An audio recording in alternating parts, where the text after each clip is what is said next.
First ఇవ్వాల్సిన తీసుకోవాల్సిన tablet పేరు ఏంటంటే టాబ్లెట్ డిస్ప్రిన్.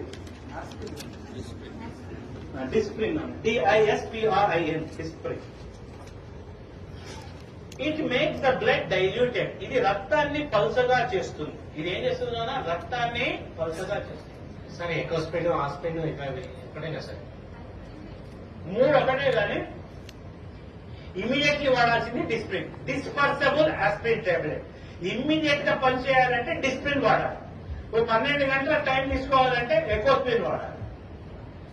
ఆస్పిరిన్ అస్సలు వాడద్దు, ఎందుకంటే అది డైరెక్ట్ యాసిడ్. ఆస్పిరిన్ వాడకండి. ఆస్పిరిన్ వాడితే తప్పనిసరి మీరు నార్మల్ వాటికి ఎప్పుడైనా మీరు ఏది మెడికల్ షాప్ పోయి ఆస్పిరిన్ తీసుకున్నప్పుడు దాంతో పాటు ఒక డైజిన్ కూడా తీసుకోండి, ఎందుకంటే అది అసిటైల్ సాలిసిలిక్ యాసిడ్. అది పోయి లోపల ఉండే వెళ్ళిపోతుంది.